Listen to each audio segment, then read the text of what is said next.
नमस्कार। आप देख रहे हैं आईपा संस्थान पे आपका स्वागत है। हमारे साथ इस समय बुंदेलखंड प्रभारी श्याम बाबू त्रिपाठी हैं, जो विकलांग पार्टी के हैं। उनसे बातचीत करते हैं। AIPA all India progressive politics association, जो कि समाज के हर तबके और राजनीति के विषय की बात करता है, हर समाज की समस्या के विषय की बात करता है। वर्तमान में क्या स्थितियां हैं, क्या सुधार चाहिए, इससे संबंधित विकलांग पार्टी के हमारे बुंदेलखंड प्रभारी हैं श्याम बाबू त्रिपाठी जी, उनसे हम सरोकार करवाते हैं। सर नमस्कार। नमस्कार। आईपा में आपका स्वागत है। आप बुंदेलखंड प्रभारी हैं विकलांग पार्टी के। आपसे ये जानना चाहूंगा, आपकी पार्टी के द्वारा विकलांगों के लिए क्या क्या किया जा रहा है?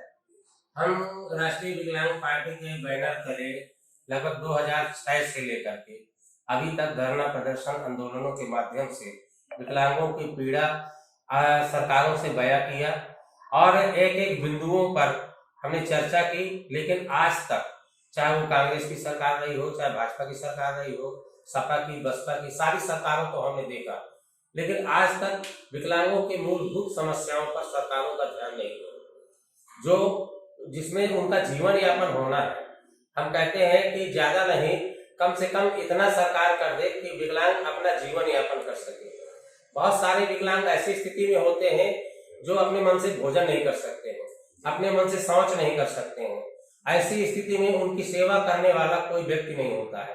अगर सरकार की ऐसी कोई योजना हो जिससे कि कोई उसका सहयोगी बने और उसका जीवन निर्वाह हो सके। आपके संगठन के द्वारा जो है ऐसी योजनाएं तथा ऐसा मांग पत्र या प्लानिंग सरकार को, संबंधित सत्ता पक्ष सरकार को या पूर्ववर्ती सरकार को भी सौंपी जाती रही होंगी। अभी तक कितने समाधान हुए? हम लगातार बता तो रहे हैं, लगातार 2006 से लगातार हम ज्ञापनों के माध्यम से, जिलाधिकारी के माध्यम से, मुख्यमंत्री के माध्यम से, माननीय प्रधानमंत्री जी को कंटिन्यू हम ज्ञापन देते रहे, लेकिन उसके बावजूद आज तक समस्या का समाधान नहीं हुआ।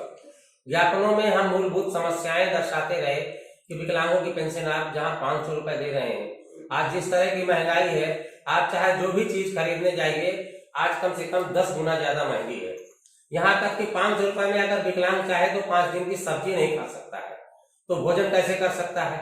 हमने विकलांग पेंशन बढ़ाने की मांग की, क्योंकि 100% चाहे ब्लाइंड हो, चाहे 100% हाथ पैर से विकलांग हो, चाहे वो मूक बधिर हो, चाहे वो मेंटली रिटायरमेंट हो। लेकिन सरकार के द्वारा संबंधित सर्टिफिकेट इशू की जाती है विकलांगों के लिए, दृष्टिबाधित या श्रवणबाधित जैसे भी है, उस पे तो जो है सरकार की तरफ से कुछ ना कुछ बेनिफिट दिया जाता है, उस पे क्या कहेंगे? सरकार अभी यूडीआईडी कार्ड लॉन्च किया है। विकलांगों को यूडीआईडी कार्ड बनना चाहिए। यूडीआईडी कार्ड तो सारे विकलांगों के बन गए, पर उसका लाभ हमको कुछ नहीं दिखाई दिया। जिस तरह से सरकार ने विकलांग शब्द हटा करके दिव्यांग किया है, बताइए एक नाम से क्या विकलांग का पेट भर जाएगा, या यूडीआईडी कार्ड बनाने से क्या विकलांग का पेट भर जाएगा। हम कहते हैं विकलांगों को स्वावलंबी बनाने के लिए, विकलांगों को रोजगार देने के लिए आप कोई मुहिम चलाइए। जो अभी मुद्रा लोन योजना चली या जितनी भी लोन योजनाएं हैं, उसमें आज तक किसी भी विकलांग का एक भी लोन नहीं हुआ।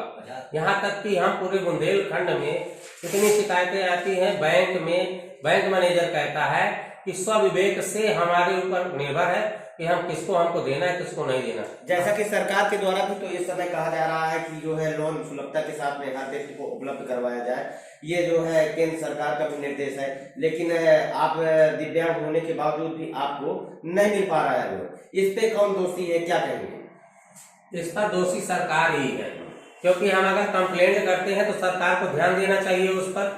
अगर सरकार का निर्देश है और हमारे विकलांग को लोन नहीं दिया जा रहा है, हम जिलाधिकारी के माध्यम से कंप्लेंट करते हैं और बार बार कंप्लेंट करते हैं और उस पर नहीं ध्यान दिया जाता, नजरअंदाज कर दिया जाता है, तो इसका मतलब तो यही है कि आप भाषण कुछ देते हैं और काम कुछ करते हैं। यानी कि जब हमें लाभ नहीं मिलेगा और हम शिकायत भी कर रहे हैं, उस पर कोई कार्रवाई नहीं होगी, इसका मतलब कि आपका मन है कि हम केवल अफवाह उड़ाएं, केवल मीडिया के माध्यम से केवल प्रचार प्रसार करें, बाकी धरातल पर हमको आज तक कुछ नहीं दिखा। तो सरकार के द्वारा जो अपनी योजनाएं गिनाई जा रही हैं, या विकलांगों के लिए है या अन्य लोगों के लिए, खासकर विकलांगों के लिए, दिव्यांग जो है, जो योजनाएं हैं सरकार के द्वारा संचालित की जा रही है, क्या वो होती है? आप यहाँ से समझ लीजिए, हमारा 4% का आरक्षण 1995 में बना था, सारे आरक्षण लागू हो गए। आज तक हमारे आरक्षण में नौकरी नहीं दी गई, आज तक हमारे आरक्षण में विधानसभा से लेकर के लोकसभा से लेकर के पंचायती राज तक हमको 1% का आरक्षण नहीं आज तक दिया गया है, जो खुलेआम आपको दिखाई दे रहा है। तो आप बताइए कि ये हमारे लिए क्या कर सकते हैं।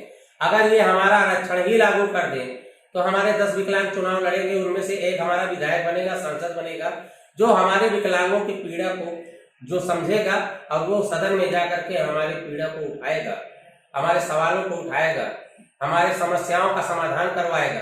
ऐसी सरकार ने कोई नीति नहीं बनाई जो विकलांगों के हित में है। विकलांग को केवल साइकिल और बैसाखी काम की मशीन हर साल 3 दिसंबर विश्व विकलांग दिवस में सरकारों ने बांटने का काम किया है। बस वही बैसाखी साइकिल लिए विकलांग भीख मांग रहा है, दर दर की ठोकरें खा रहा है, आत्महत्याएं कर रहा है। इसके अलावा कोई भी सुविधा आज तक विकलांगों को नहीं प्राप्त हो पाई है। मैं साबुत के साथ कह सकता हूँ। नहीं तो सरकारी योजनाओं का लाभ इसका मतलब नहीं मिल पा रहा है। सरकारी योजनाओं का लाभ इतना ही मिल रहा है, 10,000 रुपए का लोन साल में 6 से 7 आदमियों का और 500 रुपए पेंशन। इसके अलावा ट्राईसाइकिल बैसाखी, इसके अलावा आज तक हमें कोई लाभ विकलांगों के लिए दिखाई नहीं दिया। आपके संगठन, आपकी पार्टी में कितने लोग हैं ऐसे यहाँ जनपद बांदा में जो कि उनको सरकार की योजनाओं का तथा जिला प्रशासन के द्वारा चलाई गई मुहिम की योजनाओं का लाभ नहीं मिल पा रहा है? हमारे बांदा जिले में खाली 55,000 विकलांग, 55,000 विकलांग में हमारे 55 विकलांगों को आप सरकार ने लोन नहीं दिया, जो कि पढ़े लिखे हैं, टेक्निकल है, जो आत्मनिर्भर है, जो जिनको अगर सहयोग दिया जाता तो वो कुछ करके दिखाते। लेकिन 55 विकलांगों को आज तक ये सुविधा नहीं दी गई जो ग्रेजुएशन किए हुए हैं, विकलांग विश्वविद्यालय से पढ़ाई किया हुआ है और ग्रेजुएशन किए घूम रहे हैं, लेकिन आज तक उनको किसी प्रकार की कोई सुविधा नहीं दी गई। इनमें आप किसको दोषी मानते हैं, पहले बताइए। सिस्टम को दोषी मानते हैं, सरकार को दोषी मानते हैं, किसको मानते हैं? सबसे बड़ी दोषी तो सरकार है और दूसरे में सिस्टम है। सिस्टम अगर सरकार फॉलो करवाए और सिस्टम थोड़ी बहुत लापरवाही कर सकता है, लेकिन अब मान लीजिए हमने लगातार मांग की कि हम विकलांगों को कम से कम 2 लाख रुपए का लोन दिया जाए, जिससे कि वो कोई ना कोई व्यवसाय अपना कर सके, लेकिन सरकार ने 10,000 से 11,000 नहीं किया आज तक। तो सिस्टम 10,000 के ऊपर तो जा नहीं सकता है।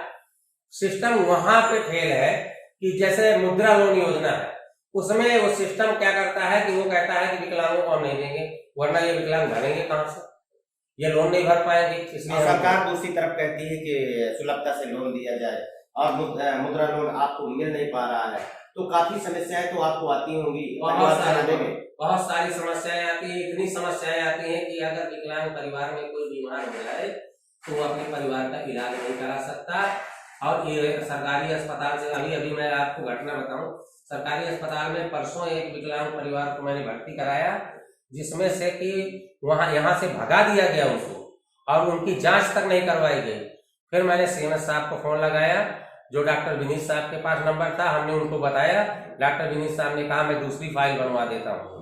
तब उन्होंने दूसरी फाइल बनवाई, तब वो आज सवेरे तक उनका इलाज हुआ। तो सरकारी अस्पतालों के ये हाल है, सरकारी संस्थानों के ये हाल है कि विकलांग दर दर भटक रहा है, केवल लिए बैसाखी और साइकिल, बाकी सुविधा के नाम पर आपको विकलांगों के चेहरे में मुस्कान नहीं मिलेगी। चाहे आप पूरे उत्तर प्रदेश में नहीं, पूरे भारत देश में चले जाइए, कहीं भी आपको विकलांगों के चेहरे में मुस्कान नहीं मिलेगी। एक तरफ जहां प्रदेश सरकार के द्वारा दावे किए जा रहे हैं कि स्वास्थ्य व्यवस्थाओं को सतर्क किया जाए, मजबूत किया जाए, वहीं संबंधित स्वास्थ्य विभाग के कर्मचारी माखौल उड़ाते हैं। इस पर जो है कौन जिम्मेदार है? जिला प्रशासन जिम्मेदार है, स्वास्थ्य विभाग जिम्मेदार है या सरकारी जिम्मेदार है? इसमें सरकार भी जिम्मेदार है, जिला प्रशासन भी जिम्मेदार है, स्वास्थ्य विभाग भी जिम्मेदार है, क्योंकि जो जिस तरह से मजाक उड़ाया गया है स्वास्थ्य का, स्वास्थ्य और शिक्षा 2 चीज अहम चीज है। और स्वास्थ्य विभाग में ऐसा नहीं है कि सरकारों को पता नहीं है कि क्या दशा चल रही है। यहाँ कोई भी ऐसी दवा अवेलेबल नहीं है जिससे मरीज की जान बचाई जा सके। अगर उसकी जान बचानी है तो डॉक्टर को मजबूरी में बाहर से दवा लिखनी पड़ेगी। सरकार ने कोई ऐसी व्यवस्था नहीं किया है कि अगर दर्द ज्यादा है तो वो दर्द कम कर दे, अगर ज्यादा दर्द है तो बाहर से इंजेक्शन लाना ही पड़ेगा, तब वो दर्द कम होगा। सरकारी दवाओं में इतनी दम नहीं है कि वो मरीज को सरकारी व्यवस्थाओं में ठीक कर सके। इनके सुधार के क्या क्या उपाय हैं, क्या किया जा सकता है आपकी दृष्टि से? इनके सुधार के जब तक सरकार इन पर मूलभूत समस्याएं हैं ये शरीर जीवन की, क्योंकि अगर स्वास्थ्य और शिक्षा दो चीजें आदमी को मिल जाए तो कम से कम वो ज्यादा नहीं तो अपना जीवन तो जी सकता है। बीमार होगा तो इलाज तो करा सकता है, जान तो बच सकती है। लेकिन जब तक सरकार इस पर ध्यान नहीं देगी, केवल अफवाह उड़ाएगी, तब तक कभी समस्या का समाधान नहीं होगा। और मैं लगातार 30 सालों से देख रहा हूँ कि किसी भी सरकार ने स्वास्थ्य और शिक्षा पर अभी तक उन्होंने ध्यान नहीं दिया है और ना इसको वरीयता के तौर पर लिया है। जैसा कि वर्तमान सरकार दावे भी कर रही है, आप ये बताइए वर्तमान सरकार से खुश हैं या पूर्ववर्ती सरकार से खुश थे? ना तो मैं वर्तमान सरकार से खुश हूँ, न पूर्ववर्ती सरकार से खुश हूँ, इसलिए कि कोई भी सरकार जमीनी स्तर पर काम नहीं करती है। जब तक वो सीट पर रहती है नहीं रहती तब तक तो वो खूब बताते हैं कि ये हुआ वो हुआ, तमाम दावे करते हैं। जैसे सीट पर सरकार बनती है और सीट पर बैठते हैं वो सारी चीजें भूल जाते हैं, मूलभूत समस्याओं से भटक जाते हैं और फिर वही उसी तरह का हाल हो जाता है जैसे अन्य सरकारों में। तो ये सरकार में आप जो है इसको पसंद करेंगे रहना या जो है सरकार को चेंज करना चाहेंगे? इस बार तो हम सरकार को चेंज करना चाहेंगे। इस सरकार को हम बिल्कुल भी नहीं पसंद करेंगे, क्योंकि अन्य सरकारों में हम धरना प्रदर्शन आंदोलन भी कर लेते थे, लेकिन इस सरकार में धरना प्रदर्शन आंदोलन करना, अपनी बात कहना भी मुलाजिम नहीं है। क्योंकि इस सरकार में जिस तरह से डंडे बरसाए गए, जिस तरह से जो जेल भेजा गया और जिस तरह से प्रताड़ित किया गया कि अपनी आवाज भी नहीं हम उठा सकते, अपनी बात भी नहीं कर सकते। इसमें कौन दोषी है? क्यों ऐसा कर रही है सरकार? ऐसा क्यों करती है? इसमें क्या सरकार का फायदा है? इसमें सरकार का फायदा चाहे जो भी हो, लेकिन ऐसा समझ में आ रहा है कि तानाशाही सरकार, जैसे कि पूर्व सरकारें रही हैं उसी तरह ये भी तानाशाही सरकार है। चलिए, जैसा कि विकलांग पार्टी के मंडल प्रभारी हैं जो कि बुंदेलखंड मंडल प्रभारी श्याम बाबू त्रिपाठी थे, इनसे बात करके बहुत अच्छा लगा। सर, आइफा के लिए क्या संदेश देना चाहेंगे आप? हम चाहते हैं कि आपके चैनल के माध्यम से विकलांगों की आवाज उन कानों तक जाए जिनको विकलांगों के लिए कुछ करना है। अगर आपकी आवाज से आइफा की तरफ से अगर वहां तक आवाज जाती है और विकलांगों की समस्या का समाधान होता है तो हम आइफा का कोटि कोटि धन्यवाद करते हैं। जी, बहुत बहुत धन्यवाद आपका।